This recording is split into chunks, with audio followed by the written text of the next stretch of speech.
صباح الخير او مساء الخير على حسب الوقت بتشوف الفيديو ده. معكم مونيكا حسام من قناة اقرأ مع مونيكا. النهاردة هنكمل مع بعض قراية كتاب 50 فكرة يجب ان تعرفها عن الافكار العظيمة. النهاردة هنقرأ مع بعض الفكرة رقم 47 الفوضى. الفكرة رقم 47 الفوضى دي من مجال العلوم. ده اخر مجال في الكتاب لان احنا خلاص فاضل لنا 3 مجالات اصلا او 3 افكار ويخلص الكتاب، فده اخر مجال في الكتاب. يعني اخر مجال الكتاب ناقش اكتر من مجال فيه عشان يكون شامل شوية، وكمان عشان تكون الفكرة لما بتدرس او بنقراها مثلا لمجال العلوم.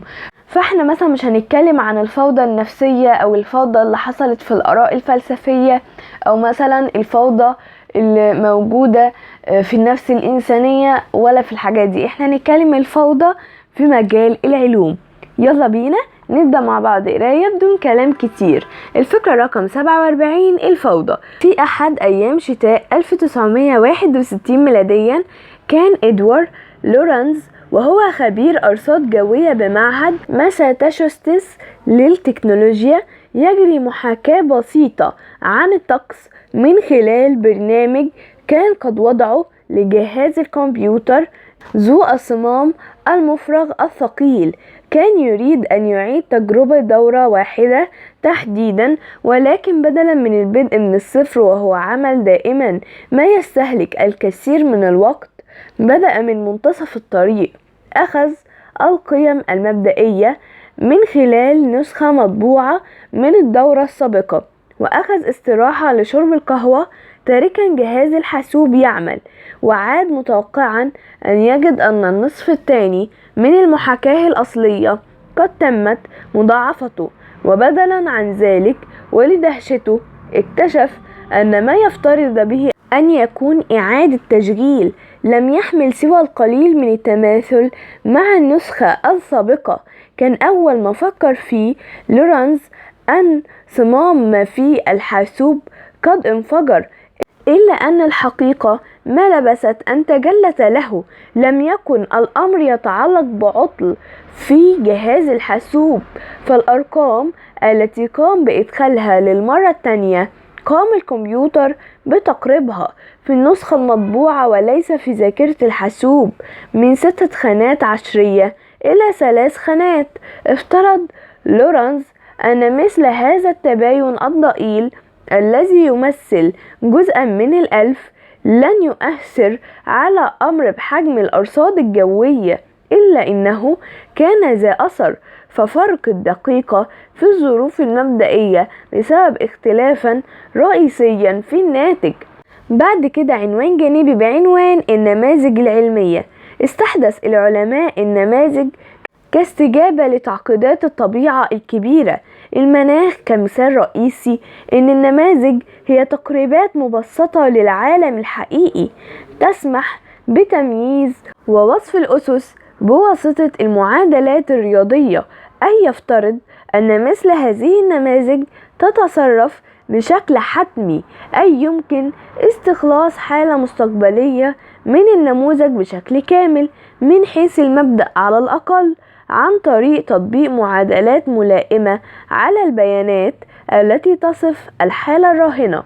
ويمكن تكرار هذا الإجراء إعادته مرة تلو الأخرى باستخدام ناتج دورة واحدة كمدخل للدورة الثانية لتحريك التوقعات الجوية أكثر فأكثر باتجاه المستقبل. لقد كان هذا الأسلوب هو ما اتبعه لورانز في تشغيل برنامج المحاكاة الخاص به في شتاء العام 1961 ميلاديا، وهو حقيقة قيام البرنامج بعد القليل من المحاولات بإخراج ناتجين مختلفين بشكل كبير من إدخال بيانات متماثلة عمليا تلقي بظلال الشك حول النهج كله.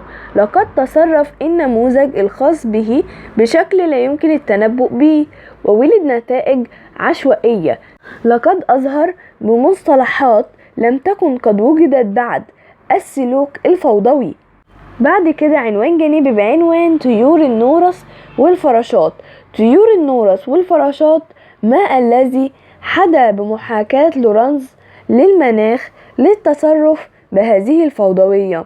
تصف المعادلات الرياضية المستخدمة في النشرة الجوية الحركة في الغلاف الجوي للمتغيرات ذات صلة مثل درجة الحرارة، الرطوبة، سرعة واتجاه الرياح. ومن السمات المهمة لهذه المتغيرات هي إنها مترابطة. فعلى سبيل المثال يتأثر مستوى الرطوبة بدرجة الحرارة، إلى أن درجة الحرارة نفسها متأثرة بالرطوبة. وبالتعبيرات الرياضية يعني هذا أن هذه المتغيرات لها وظائف تأثيرية على نفسها، وبالتالي يجب وصف العلاقة بينها بما يسمى بالمعادلات اللا خطية.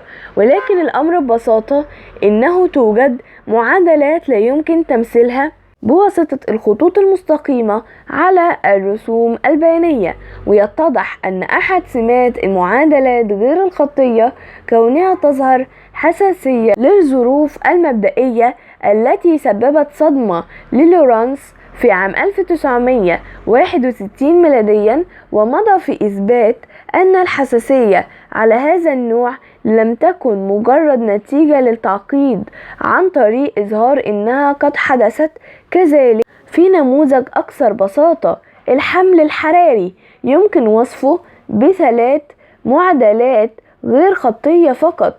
قام لورانز في عام 1963 ميلاديا بتسجيل ملاحظة زميل، وهو إن كان أفكاره صحيحة فإن خفقة واحدة من جناح طائر نورس ستكون كافية لتغيير مسار الطقس إلى الأبد. وبحلول العام 1972 ميلاديا تقلص الوحش الكامن خلف التقلبات المناخية اللازمة، كما انعكس في العنوان ورقة لورانز في ذلك العام.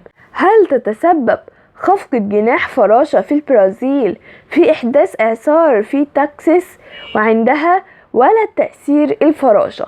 بعد كده عنوان جانبي بعنوان محاولة فهم الاضطراب.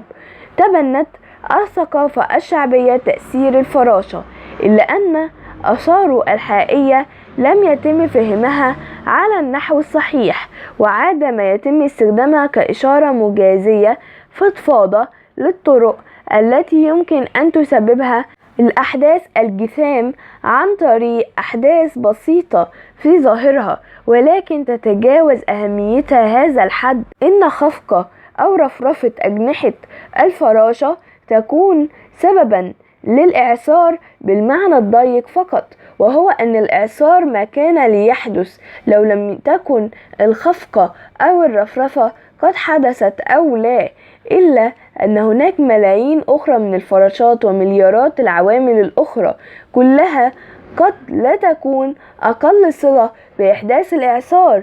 أحد هذه الآثار يتمثل في حساسية النظام الهائل بالنسبة للأحداث الضئيلة ضمنها. هذا بالإضافة إلى أثر آخر يلي الأول، وهو الاستحالة العملية في تحديد أسباب أي حدث في النظام. وفي واقع الأمر وبالنظر إلى الأحداث المتناهية الصغر يمكن أن تحدث تأثيرات جسيمة، وأن مثل هذه الأحداث الضئيلة قد تكون بعيدة عن قدرتنا على كشفها من حيث المبدأ. وقد يتبع ذلك أن النظام على الرغم من حتميته يصبح غير قابل للتنبؤ بشكل كلي. واستنتج لورانز أن التنبؤ طويل الأمد بحالة الجو قد يكون ضربا من المحال من حيث المبدأ، إلا أن آثار الفوضى تتجاوز ذلك إلى ما هو أعمق بكثير. إن شبكة العوامل المترابطة التي تقرر المناخ العالمي ليست استثنائية بأي حال من الأحوال. وفي واقع الأمر فإن الغالبية العظمى من الأنظمة الفيزيائية أو المادية والحيوية هي من هذا النوع، ولذا فإن المحاولات العلمية لتفسيرها رياضيا لابد أن تشتمل على اللاخطية، وبالتالي فإنها تملك القدرة على إظهار السلوك الفوضوي.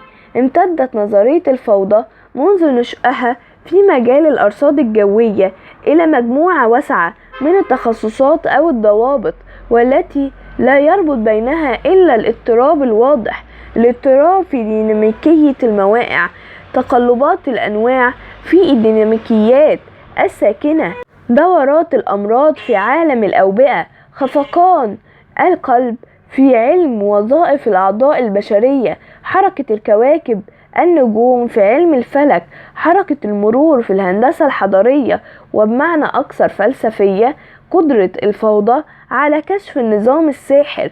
وقد يصف البعض بالجميل الذي يكمن خلف اضطراب الطبيعة الظاهر، يعطينا أملا جديدا للفهم والتأقلم مع عشوائية الكون الموحية بالكثير. بعد كده عنوان جانبي بعنوان تعديل في تصور نيوتن. كان معظم العلماء في ستينيات القرن الماضي مثل إدوارد لورنز عام 1961 ميلاديا سيفترضون أن وجود تباين صغير في بيانات البدء التي يتم إدخالها في النظام ستكون غير ذات أهمية قبل أن يتم إدراك التأثيرات الكاملة للفوضى. كانت النظرية العلمية الأرثوذكسية أن العالم يتوافق مع نموذج الآلية القطعية التي تقدم بها إسحاق نيوتن منذ 300 سنة سابقة. وفق هذا الرأي فإن السبب في صعوبة التنبؤ بظاهرة كحالة طقس وهو ببساطة كونها شديدة التعقيد، إلا أن التنبؤ قد يكون ممكنا من حيث المبدأ على الأقل إذا ما تم فهم العمليات الفيزيائية ذات الصلة كلها بشكل كامل، وكانت كل البيانات الضرورية متاحة. وكنتيجة طبيعية لهذا جاءت سهولة افتراض أن مدى موثوقية التوقعات أو أي ناتج آخر ستعكس جودة المدخلات، وهو استنتاج تم نسفه بظهور فرضية الفوضى.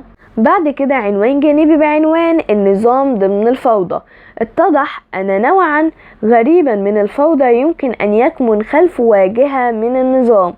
هكذا علق العالم والمؤلف الأمريكي دوغلاس هوفستاتر في العام 1985 ميلاديا مضيفا: ومع ذلك يكمن في عمق الفوضى نوع أكثر غرابة من النظام، إن الأنظمة الفوضوية قد لا يكون بالإمكان توقعها، ولكنها غير محددة أو معروفة، وليست فوضوية أو تعاني من خلل بالمعنى الشائع. كان نموذج لورانس المبسط عن الحمل الحراري في بدايته في العام 1963 ميلاديا مهيئا ليعمل في 3 اتجاهات.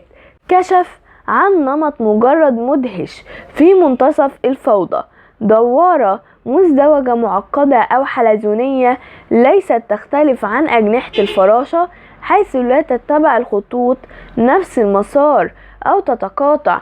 جاذب لورانس كما أطلق على الصورة فيما بعد كان الأول ما بين العديد من النماذج والطوبولوجية للأنظمة الفوضوية التي تم فيها طي الرسومات وفردها في الفضاء لإعادة إنتاج المصير الذي لا يمكن التنبؤ به أو مسار نظام غير خطي.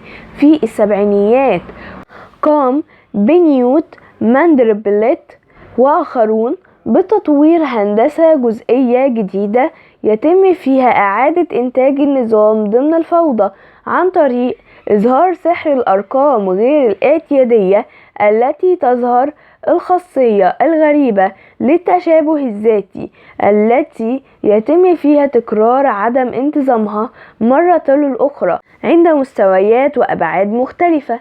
بعد كده مقولة قالها إيان ستورات عالم رياضيات بريطاني عام 1989 ميلاديا: اليوم لم تعد حتى ساعتنا مصنوعة وفقا لآلية صنع الساعات، فما الذي يحدو بعالمنا ليعمل وفقها.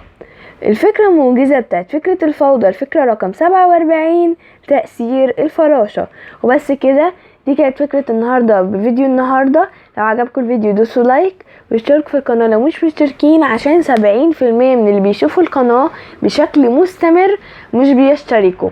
وهما على الاغلب بينسوا يشتركوا، فيا ريت تشتركوا في القناه. بالمناسبه انا بفكر اكتب الفكره في صندوق الوصف، يعني علشان اللي بيحب يقرا وهو بيسمع، عشان دي حاجه يعني يخليه يقرا احسن، او لو حد بيحب يشوف الفيديوهات عربي اكتر، يعني مثلا لو حد بيتكلم انجليش او كده وعايز يتعلم عربي فبيشوف الكلام عشان يتعلمه، او لو حد مش سامع كويس، او مثلا بيسمع كلام متلخبط او كده.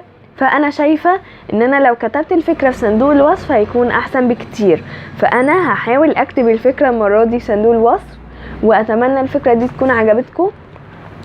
فكرة الفوضى، والفكرة ان انا اكتب الكلام في صندوق الوصف. لو فكرة ان الكلام يتكتب في صندوق الوصف عجبتكم قولولي في التعليقات، وقولولي كمان ايه اكتر حاجة عجبتكم في فكرة الفوضى. وبس كده، كان معكم مونيكا حسام من قناة اقرا مع مونيكا. اشوفكم الفيديو الجاي. بالمناسبة احنا بننزل كل يوم سبت وتلات فيديو طويل بنقرا فيه كتب صوتية، وباقي الاسبوع كل يوم ان شاء الله بننزل فيديوهات قصيرة، مقولة قالها عالم، مقولة قالها مثلا فنان او حد كاتب كتاب، او مثلا فكرة معينة قصيرة هنتكلم عنها من كتاب معين، جزء من كتاب يعني، بس بيكون اقل من 60 ثانية عشان تكون المعلومة بتنمو بشكل اسرع وبشكل يومي. وبس كده، اشوفكم الفيديو الجاي. سلام.